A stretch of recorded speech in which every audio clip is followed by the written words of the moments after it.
There is a short moment every summer that photographers wait for. It's that brief period just before the harvest when the wheat has turned from green to rich golden tones, but the fields are still full, dense, and alive. The heavy heads of wheat catch the evening light like thousands of tiny mirrors, creating a landscape that almost looks unreal. When I saw that this moment had arrived, I knew it was time for a portrait session.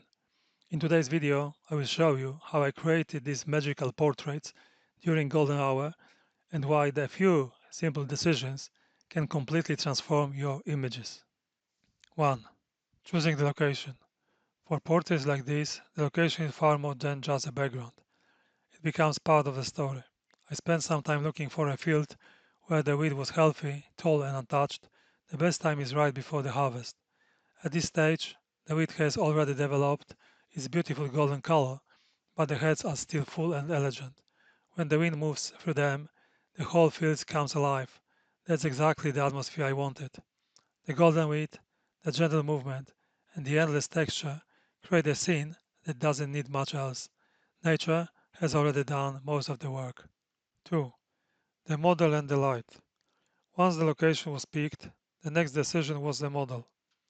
I wanted someone whose appearance felt soft and natural. Simple clothing, not distracting colors, nothing competing with the landscape. The only strong color in the entire scene is the small red poppy. The tiny detail immediately catches the eye and gives a viewer something to discover. Of course, none of this would work without the right light. We waited for golden hour, not because photographers always talk about it, but because this is when the field becomes magical. The low sun wraps every stalk of wheat with warm light. Hair begins to glow, the edges of dress become illuminated. Even the air seems softer. This light lasts only a short time, and that's what makes it so special. 3. Creating the images.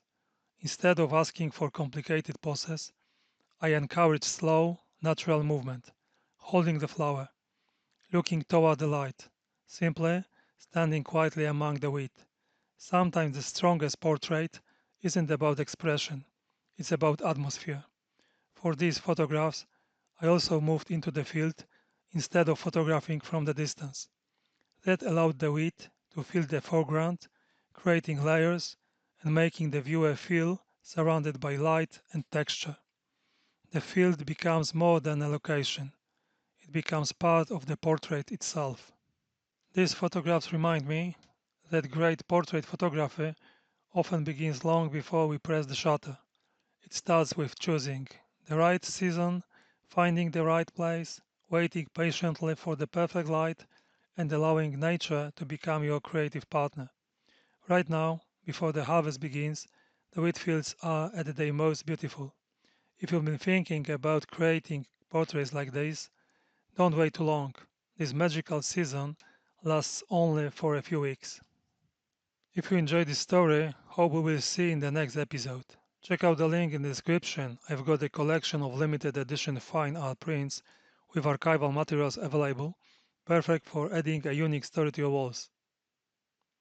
Thanks so much for watching. If you enjoyed this video, please give it a thumbs up.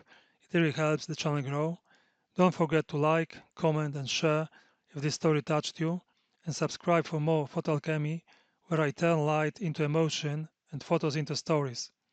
Until then, keep creating and keep finding art in everyday moments. See you next time. Bye.